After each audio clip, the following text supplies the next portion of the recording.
Olá pessoal, tudo bem? Meu nome é Samuel Dalelast, sou médico e esse é o nosso espaço aqui no YouTube para discutirmos temas relacionados à saúde, bem-estar e qualidade de vida.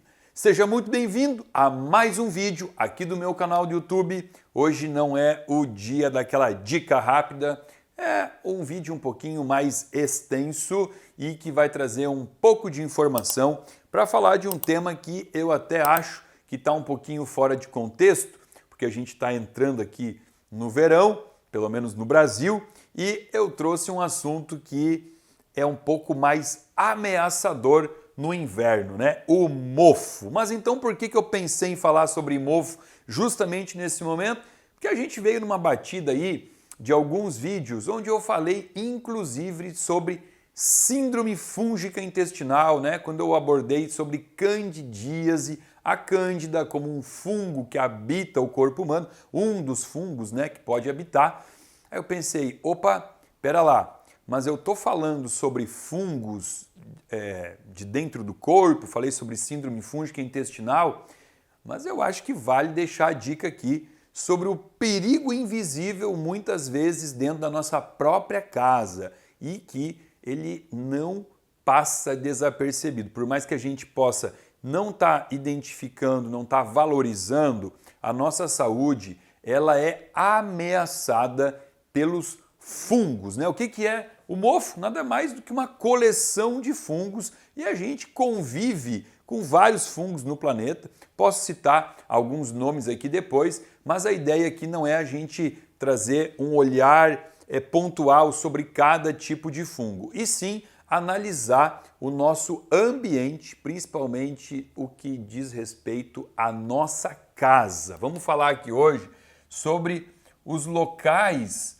onde a gente mais está exposto a fungo, ó, na casa que a gente mora, no carro e também no ambiente de trabalho, né? Às vezes a gente não se dá conta, Samuel, carro? Como assim fungo no carro? No carro.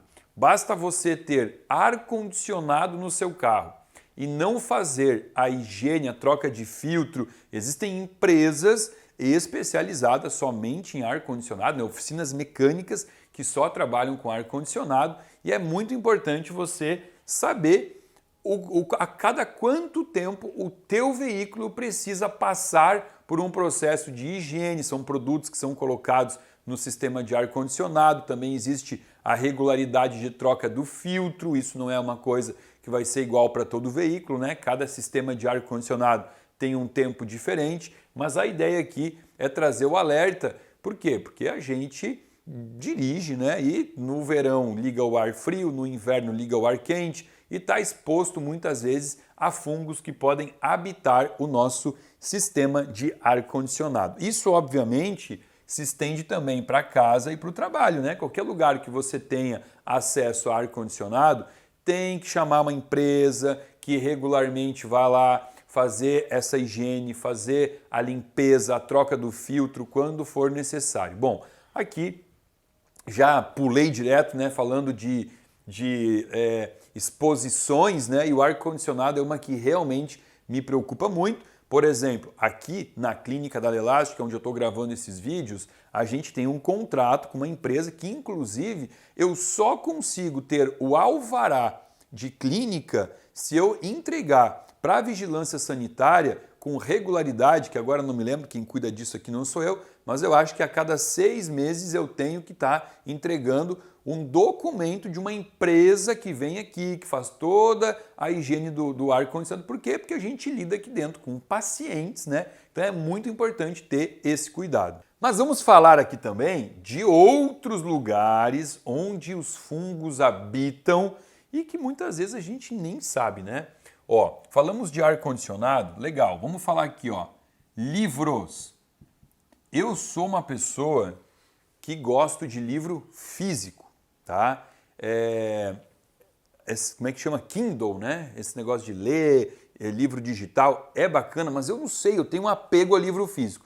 Isso pode ser um problema, né? Por quê? Porque se eu guardar os livros em um ambiente que não seja ventilado e que não pegue sol, eu estou gerando ali um cultivo de fungos. Então, eu tenho esse cuidado. Todos os livros que eu compro, eles estão expostos em ambiente que o sol bate e eu tenho o hábito de arejar a minha sala, o meu consultório. Na minha casa, a mesma coisa. Um lugar extremamente insalubre é uma biblioteca. Bibliotecas dificilmente elas têm essa preocupação, ainda mais porque o sol ele acaba desbotando algumas capas de livro, né? Então, biblioteca é um local que a gente sabe que existe ali uma exposição maior a fungos, tá? Vamos lá, vamos falar aqui, ó, roupas. Nós vivemos em uma era onde o ser humano está colecionando roupa. Nunca se fez isso antes na vida, coleção de roupa, né? As pessoas compravam roupas para usar. Então elas tinham lá o número de calça suficiente, o número de camiseta suficiente. Hoje não. O consumismo, ele faz com que as pessoas elas tenham roupa nos seus armários que facilmente elas vão olhar ali e vão falar, nossa, faz 5 anos que eu não uso essa roupa. Mas ela não doa, ela não vende, ela não faz nada. Por quê? Porque eu preciso ter. Vai que um dia eu vá utilizar essa roupa. E aí nesse dia que ela for utilizar, ela vai colocar talvez essa roupa sem lavar. Por quê? Tá limpinho, né? Tá no guarda-roupa, mas já pode estar com presença de fungo. Então, hoje, pensando em higiene, pensando em saúde, eu diria para você que o minimalismo é algo extremamente a favor da higiene e da saúde. Por quê? Ter o mínimo de roupa possível em casa, o mínimo de tudo, né?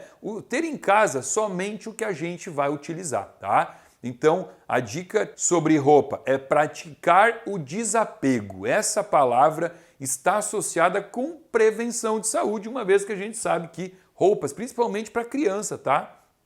Principalmente para criança. Aquelas mamães que engravidaram, aí o que acontece? A família toda junta a roupa de bebê, que usaram muito pouco, as roupinhas estão novas, então fala assim, vou dar para você. Às vezes essa roupa já chega, porque está guardada há muito tempo, muitos anos, às vezes a mamãe nem lava, ou ela lava, mas ela recebeu ali uma roupinha para a idade de 2 ou 3 anos, então ela lavou tudo que ela recebeu, passou bonitinho, botou no armário, só vai usar quando a criança tiver 3 anos. E aí muitas vezes essa criança ela vai estar desenvolvendo reações alérgicas, a mamãe está levando no pediatra, no alergista, não sabe o que é e muitas vezes essa exposição a roupas que podem estar com algum tipo de fungo. Agora, para tocar terror aqui também, uma coisa que a gente prega aqui muito, né, que a gente fala que a gente deve comer alimentos integrais. O alimento integral, ele é um lugar que fungo adora. Então, peraí, Samuel, não entendi. Alimentos integrais são saudáveis ou não? Óbvio que sim. Só que aí a gente tem que ter um controle sobre como ele é armazenado, tá? Por exemplo, uma coisa que me preocupa muito e que agora é um pouco de febre, de moda, são essas lojas que vendem alimentos a granel, alimentos integrais a granel. É muito importante que essas lojas tenham um nutricionista que faça essa parte de, como chama isso? A gente chama de RT, né? Responsável técnico pela loja. Porque o nutricionista, ele sabe sobre os riscos de contaminação fúngica em alimentos que estão ali há muito tempo ou mal armazenados. Então, sempre tem que ter esse cuidado. Vai comprar alimento a granel? Tem que ser em um local que você conheça, que tenha alto fluxo, alto giro, que venda muito e que esteja sempre sendo substituído, tá? Um dos alimentos integrais que mais contém fungo é o trigo. O trigo, e olha, eu vou falar aqui, o trigo e o amendoim, eles estão taco a taco, né? Eu falo muito aqui sobre o amendoim, já alertei, porque tanto o trigo quanto o amendoim, eles têm um fungo, uma micotoxina chamada de aspergillus, né? Mas por que eu falo tanto do amendoim e nunca tinha trazido a informação de que trigo contém muito fungo? Porque trigo a gente não deve comer por outros motivos, né? O trigo ele é um alimento modificado, é um alimento que já não tem mais nada a ver com o trigo ancestral, faz mal para o intestino. Só que o amendoim ele é um alimento teoricamente saudável. O tipo de gordura, de proteína que a gente encontra no amendoim é maravilhoso, fazendo com que ele realmente fosse um alimento que a gente pensasse em colocar no nosso cardápio. Só que, por ser um dos alimentos mais contaminados por fungo, ele cai fora e eu não deixo meu paciente, em hipótese alguma, comer amendoim, né? Eu dei esses exemplos, mas não são os únicos 2 alimentos integrais que a gente tem que cuidar, tá? Quer ver um outro alimento que é bem comum você encontrar fungo? O feijão. O feijão, eu, por exemplo, como feijão quase todo dia. Você não tem medo, Samuel? Não, porque eu compro um feijão novo, né? Isso aqui a gente está falando de alimentos que ficam lá, guardados, estocados, armazenados. Feijão, café. O café também é um alimento que a gente pode encontrar alta concentração fúngica se não for bem armazenado ou se você estiver tomando um café velho. Quer continuar com a listinha aqui? Bota outros. Ó, leite, mas é como eu disse, né? Leite não é nem alimento. Leite de vaca é alimento para outras espécies, né? Ovo, suco de uva e vinho. Se não forem novos, conforme estiver chegando perto da validade, você encontra excesso de fungos, tá? Eu falei aqui dos aspergilos, mas eu também tenho penicillium. Penicillium é um outro tipo de fungo muito prejudicial para o corpo humano. As ocratoxinas, né, num todo, as ocratoxinas, elas são altamente hepatotóxicas, fazem muito mal para o fígado, tá? São fungos que a gente vai se contaminando ao longo da vida e não vai sentindo nada, mas vai gerando muitas vezes, eu posso ter inclusive um tipo de hepatite que é chamada de hepatite fúngica. Agora, sabe uma coisa que muitas vezes a gente não valoriza dentro de casa e vai empurrando com a barriga? Ah, eu vou arrumar. São as infiltrações.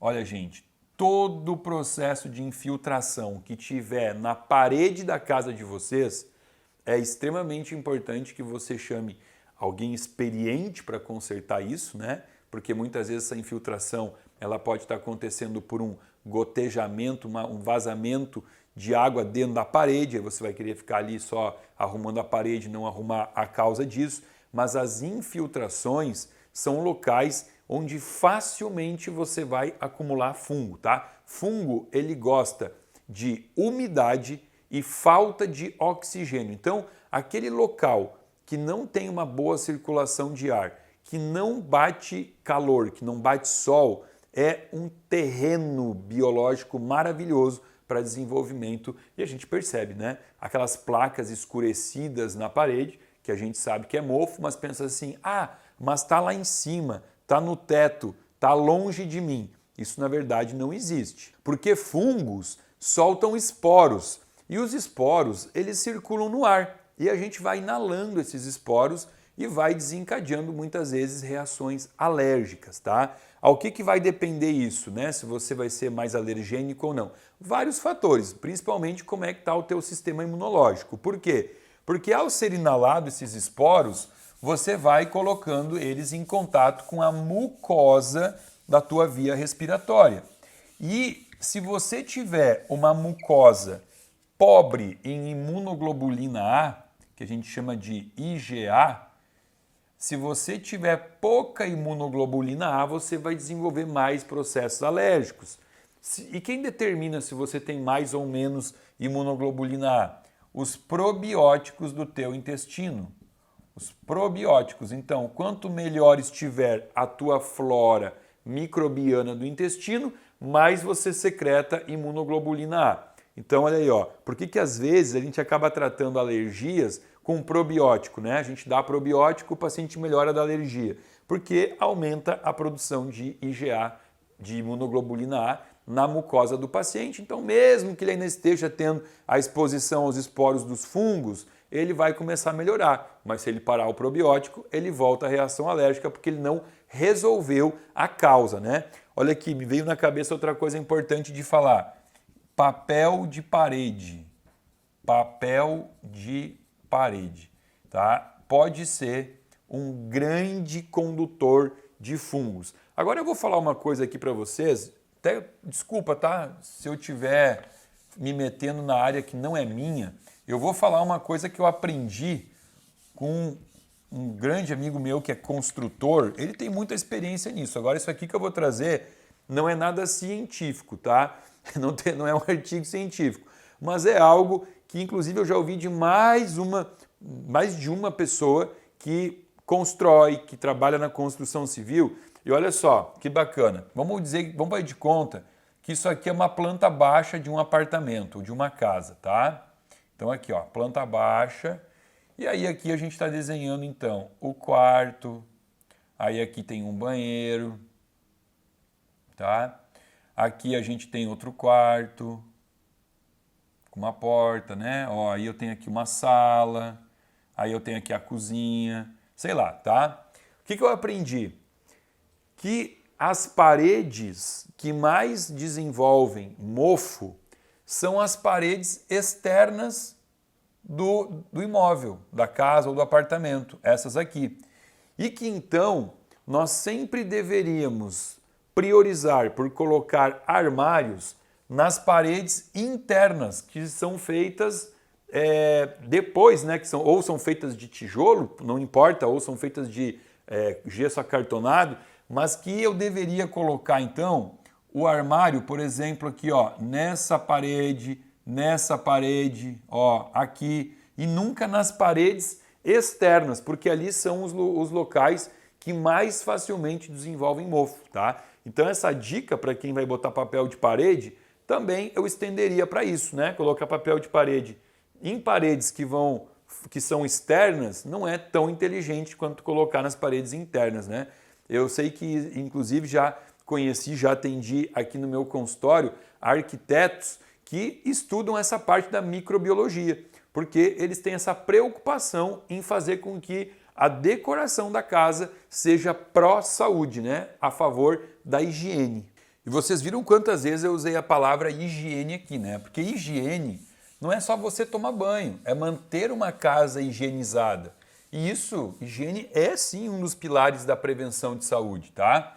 Aqui eu tenho que entender que quando eu permito que os esporos entrem no meu corpo e eu desenvolvo então presença de fungos dentro do meu corpo, o que vai acontecer? Primeiro que o meu corpo interpreta isso como sendo um corpo estranho e aí vai aumentar a ação da interleucina 6, que é uma citocina pró-inflamatória que está envolvida com a cascata inflamatória, né?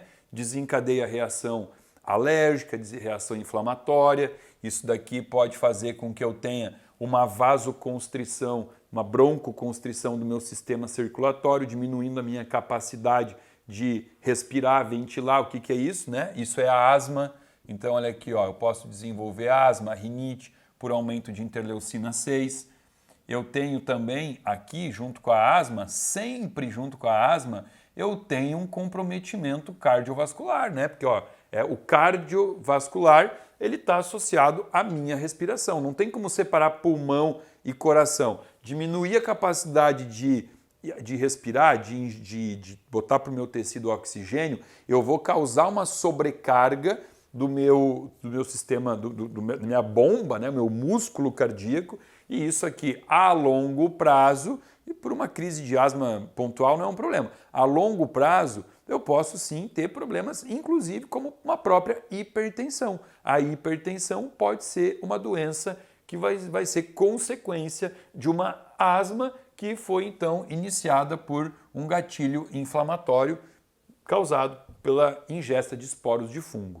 O mesmo fungo que também vai inibir a ação da peptidiltransferase, que é uma enzima que atua nos ribossomos da célula, justamente no local onde eu tenho aumento de síntese proteica, de proteínas. Proteínas que vão atuar no corpo todo, né? Que precisam da peptidiltransferase para fazer esse papel de produção proteica e o fungo inibe também essa enzima, fazendo com que eu possa ter vários prejuízos em vários mecanismos. Vocês aqui do canal já entenderam que o corpo funciona como um todo, né? Onde eu bagunço de um lado, eu esculhambo do outro. E olha só, vamos falar aqui também sobre um tipo específico de fungo, que são os tricotecenos. Os tricotecenos, eles são extremamente inflamatórios para os astrócitos. O que são os astrócitos? São as células imunológicas do sistema nervoso central, tá? Então, o astrócito inflamado, ele vai gerar o que a gente já falou aqui de neuroinflamação, e eu fiz um vídeo muito recente para falar de neuroinflamação, que foi associando a uma doença cada vez mais rara, né? A gente quase não ouve ninguém falando que está com esse tal do TDAH. Opa, botei errado. TDAH, né? TDAH. Transtorno do déficit de atenção e hiperatividade. Cada vez mais a gente ouve falar de TDAH. E já tem sim estudo científico mostrando que contaminação por fungo pode trazer tanto depressão quanto TDAH por estimular a ação dos astrócitos, gerando um processo de neuroinflamação. Então, olha só, né? Que conteúdo que vai se completando e a importância de a gente cuidar muito melhor do nosso ambiente, tanto onde a gente trabalha, como eu falei aqui, o próprio carro que você dirige, o ar-condicionado, e principalmente na tua casa, né? E falando da casa, especialmente, é muito importante a gente falar dos travesseiros, do colchão que você usa, porque aí também mora um grande condutor de fungos que a gente está exposto, né? Lembrando que, às vezes, a gente faz um envelopamento da nossa cama, né? A gente acorda de manhã, estica a cama, bota o edredom por cima e faz esse abafamento de um colchão que deveria estar ventilando, que deveria estar respirando. Então é importante, pelo menos 1 ou 2 vezes por semana, talvez no final de semana que você tem mais tempo, acorda de manhã, tira tudo, deixa o teu colchão respirar. Depois de algumas horas você vai lá, arruma a cama. E travesseiro é um grande problema, né? O travesseiro, eu vou dar uma dica para vocês. Existe hoje como você comprar fronhas impermeáveis, que são fronhas que vão impedir que os fungos do travesseiro atravessem a fronha, chegando então na tua parte mais vulnerável aqui, que é a parte nasal, né? Quando você deita no travesseiro, o que você está fazendo? Você está colocando toda a tua parte respiratória ao encontro daquilo que pode ser uma das maiores bombas fúngicas da tua casa, né? Então, para pessoas que sofrem de algum tipo de alergia, ou para quem não tem alergia mesmo, mas não quer ter alergia no futuro, fronhas impermeáveis já existe, tá? Já recebi pacientes aqui que estavam com algum tipo de alergia, foram no médico alergista, o médico foi muito cuidadoso em dar essa dica aqui e o paciente falou que realmente começou a perceber essa melhora. Então, enfim, né? Quando a gente fala de mofo, de fungo, a gente tem uma infinidade de aspectos a serem abordados e que justamente não era aqui o objetivo desse canal, e sim apenas alertar vocês sobre a importância de ter uma boa higiene nos locais que vocês mais transitam e nos próximos dias aí eu vou trazendo naquelas dicas rápidas de segunda-feira algumas dicas importantes sobre fungos, mofos e como se proteger deles. Eu espero que você tenha gostado desse vídeo. Se você gostou, dá um like, compartilha com os amigos, coloca no grupo de WhatsApp da família, principalmente se lá tiver algum tio, tia, primo, alguém que está sempre reclamando que está com algum processo alérgico. Talvez esse vídeo possa ajudar essa pessoa. Se não tiver inscrito no meu canal, se inscreva, aciona o sininho para receber alerta de novos vídeos toda semana aqui para você. Lembrando que abaixo desse vídeo tem um link que você pode acessar, se inscrever e passar a fazer parte de um grupo VIP de pessoas que recebe conteúdo gratuito e exclusivo semanalmente aqui do meu canal. Fica aqui o meu muito obrigado.